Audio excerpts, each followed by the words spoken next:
हमारे सूरज के दो हिस्से हैं, एक अंदर वाला हिस्सा और एक बाहर वाला हिस्सा। बाहर वाले हिस्से की दो लेयर्स हैं, नंबर 1 कोरोना, नंबर 2 फोटोस्फीयर, और अंदर वाले हिस्से की लेयर को क्रोमोस्फीयर कहते हैं।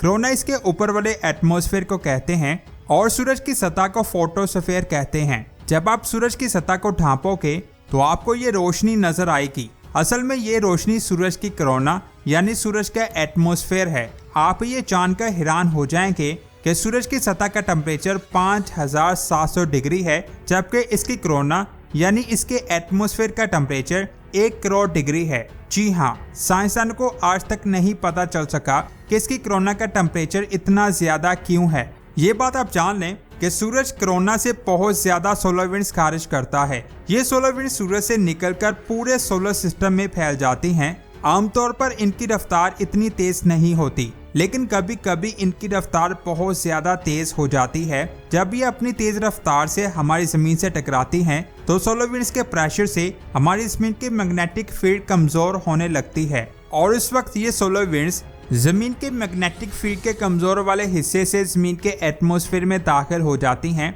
जिनकी वजह से जमीन के मुख्तलिफ हिस्सों पर अरोरास देखने को मिलते हैं। ये अरोरास कुछ ऐसे दिखाई देते हैं जिनको अंटार्कटिका, कनाडा और फिनलैंड के एरियाज में देखा जाता है। जब ये अरोरास बनते हैं तो साइंसदान समझ जाते हैं कि सोलर विंड्स की रफ्तार तेज हो रही है। इन सोलर विंड्स की वजह से खला में मौजूद सैटेलाइट्स तबाह हो जाती हैं और इनका असर जमीन के कम्युनिकेशन सिस्टम पर भी होता है। और आज तक इन सोलर विंड्स की वजह से बहुत ज्यादा सैटेलाइट्स तबाह हुई हैं। लास्ट मंडे नाइट यानी 3 दिसंबर 2023 को नोवा स्पेस वेदर प्रेडिक्शन ने कहा कि मंडे को सोलर विंड्स का बहुत तेज तूफान जमीन की तरफ आया और ये सोलर विंड्स सूरज के कोरोनल हॉल से निकली, जिनकी रफ्तार बहुत तेज थी और ये सीधा जमीन की तरफ आ रही हैं। कोरोनल हॉल सूरज की वो जगह है यहाँ सोलर विंड्स बनती हैं जो कोरोना से बाहर निकलकर स्पेस में फैल जाती हैं। और आज भी सूरज के कोरोनल हॉल से बहुत तेज सोलर विंड्स निकली, जिनकी डायरेक्शन जमीन की तरफ है।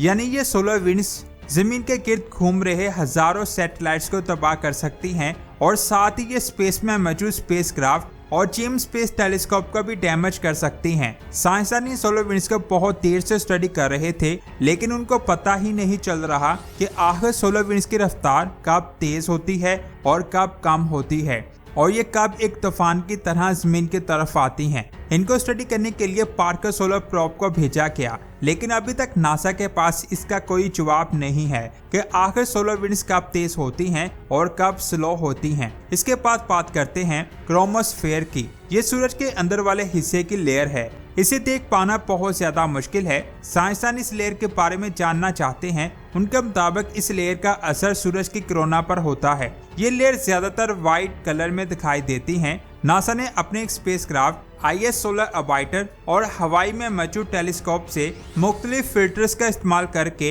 इस लेयर की तस्वीरें खींची, जिनको आप अपनी स्क्रीन पर देख सकते हैं। यानी इन तस्वीरों से हम पहली बार सूरज के अंदरूनी हिस्से को देख रहे थे।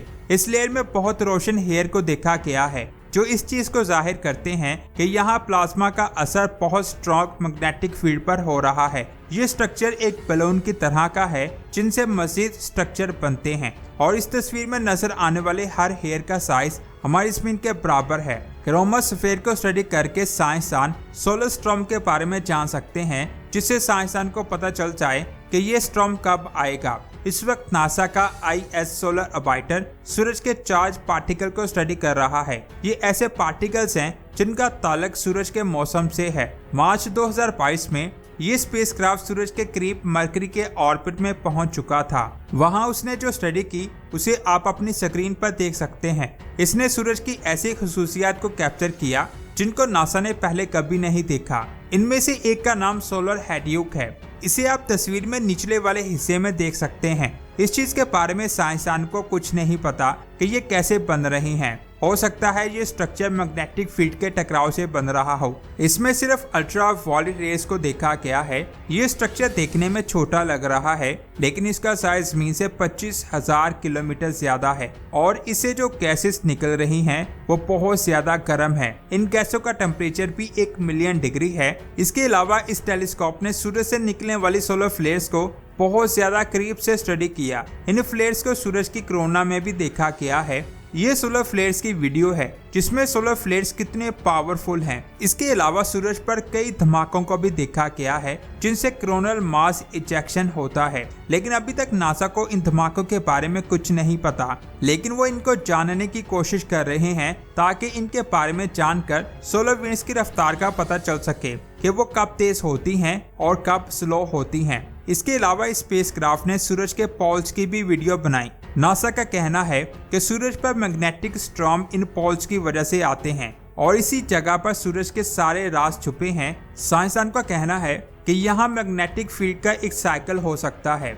उनके मुताबिक मैग्नेटिक फील्ड सूरज की सरफेस पर बनती हैं और फिर वहां से पोल्स में आती हैं और वहां से फिर सूरज में जाती हैं और फिर इसी तरह इक्वेटर के करीब से ये साइकिल फिर से शुरू होता है। अगर हम ये देख सकें कि सूरज के पोल्स में क्या हो रहा है तो हो सकता है कि वहां हम कई सनस्पॉट्स देख सकें जो बहुत ज्यादा रेडिएशन के खारिज होने की वजह से बन रहे हैं। साइंसदान पूरी कोशिश कर रहे हैं कि वो सोलर स्टॉर्म के बारे में किसी तरह जान पाएं ताकि वो इन सोलर विंड से किसी तरह बच सकें, लेकिन उन्होंने अभी तक जो भी स्टडी की है वो कम है। उनके पास इन सोलर विंड्स की रफ्तार के बारे में कोई खास इन्फॉर्मेशन नहीं है, लेकिन हो सकता है कि वो फ्यूचर में इनके बारे में जान सकें। इन सोलर विंड्स के तेज होने की सबसे बड़ी निशानी अंटार्कटिका, कनाडा और फिनलैंड के आसमान में बनने वाले अरोरास हैं। जब भी आप इन अरोरास को आसमानों में देखें तो समझ जाएं कि सोलर विंड्स की रफ्तार तेज हो रही है और ये हमारी जमीन के गिर्द मौजूद सैटेलाइट्स को खत्म करने वाली हैं और इसका असर जमीन के कम्युनिकेशन सिस्टम पर भी हो सकता है। ये टेलीस्कोप सोलर मौसम, कोरोनल मास इजेक्शन और मैग्नेटिक स्टॉर्म्स की पेशेंटगोई करने में बहुत अहम किरदार अदा कर सकती है। यहाँ पर स्पेसक्राफ्ट की रेडियो फ्रीक्वेंसी में कुछ डिस्टर्बेंस को डिटेक्ट किया गया है। ये डिस्टर्बेंस इलेक्ट्रॉन की मैग्नेटिक फील्ड से इंटरेक्शन की वजह से पैदा होती है। जब ये होता है तो यहाँ से एक खास किस्म की वेव्स निकलती हैं। ये फ्यूचर मिशन के लिए एक अहम साइन है। ये साइंसदान को कोरोनल मास इजेक्शन के बारे में बताएगा जिसके नतीजे में जमीन पर बहुत से स्टॉर्म आएंगे। अभी इस ऑब्जर्वेटरी टेलीस्कोप ने सूरज के बारे में न्यू डेटा कलेक्ट करना शुरू किया है। कुछ ही टाइम में इसने सूरज के बारे में बहुत ही अहम डिस्कवरीज की हैं जिनको मैंने आज की इस वीडियो में डिटेल से एक्सप्लेन किया है। तो दोस्तों, ये थी आज की शानदार वीडियो। आपको कैसी लगी नीचे कमेंट्स करके जरूर बताएं। अगर ये वीडियो आपको सच में अच्छी लगी है तो इसे लाइक करें और अपने फ्रेंड्स के साथ लाजमी शेयर करें और हमारे चैनल को सब्सक्राइब करके बेल आइकन को प्रेस करें। मिलते हैं एक और शानदार वीडियो में। अपना बहुत सारा ख्याल रखें। अल्लाह हाफिज।